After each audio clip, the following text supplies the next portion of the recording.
Ay mga kabiting, mga kapatid. Ganda ng panahon kanina, di ba? Ganun dapat. Para lagi tayong masigla. Hanggang ngayon, maganda pa rin siya. Di ba? Kaya naman, bisa na tayo magluto. Nga pala, mamaya, may lulutuin din ako. Ito. Yummy! Alam niyo ba yun?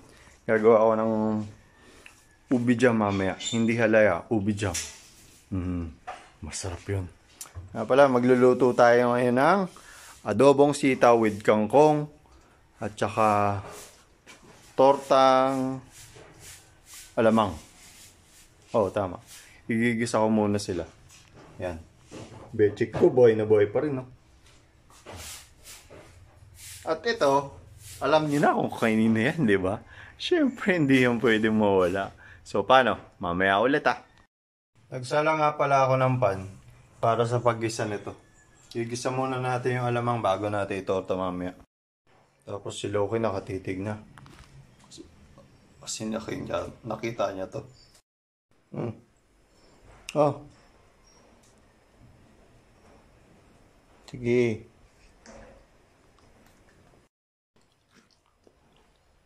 Favorite din pala ni Loki. Naglagay na rin pala ako ng mantika para makapag-isa na tayo. Siyempre, laging una ang bawang, di ba? Tapos, sinunod ko na yung sibuyas. Saka yung alamang, gigisa ko lang muna yan. Tapos, tinimplahan ko na nga pala ng betchin, paminta at saka asin. Gigisa ko lang muna mabuti yan. Tapos, maglalagay nga pala tayo ng kinchay para masarap at saka mabango, di ba? Wait lang. Smells good na siya. Ubusan ko lang ng tubig tapos iaahon ko na yan. So okay na pala guys. Palalamigin ko lang muna yan bago ko lagyan ng dalawang itlog. Tapos nagsalang na rin pala ako ng pan para paglulutuan ng adobo. Pero habang inaantay natin yon, ibibigay muna natin to dun sa dalawa. Saglit nga. Yung dalawa hindi makapagantay. Oh. Ayan, bagal mo kay Jada. Kagat. Yan o, gaya mo si Jada, ganun kagat.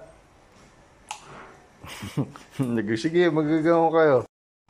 Okay na guys. Grabe, luto mo. Tapos ikaw, Sky, pasok ka na doon. Okay na guys. Nilakasan ko na nga pala yung apoy nito. Tapos, hinugasan ko na rin to. Dito tayo magpiprito ng torta. Lamig na rin pala siya, kaya nilagyan ko ng iklog. Haluin ko lang muna yan.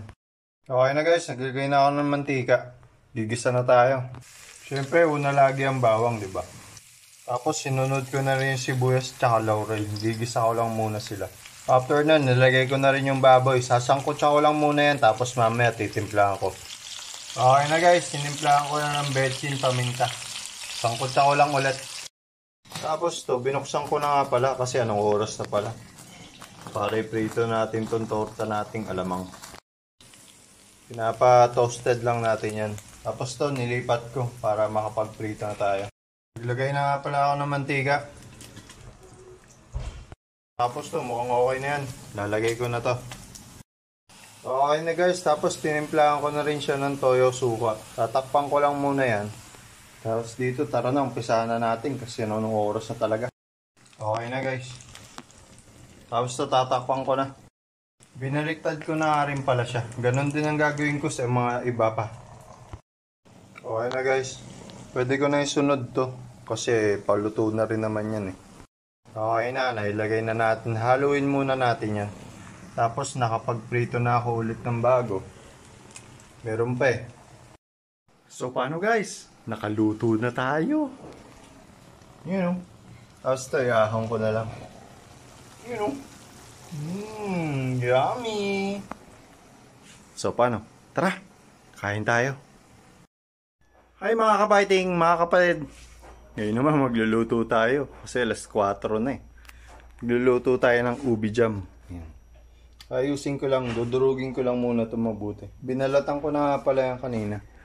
Kaya mamaya na lang ulit Try ko mag-live. So, paano guys? Nakaluto na tayo. You know. Yummy! Ang tagal niyan. 1 hour and 30 minutes. Kaya tara, kain muna tayo. Kasi maghahanda pa ako ng para mamaya sa panata ko. Bye-bye.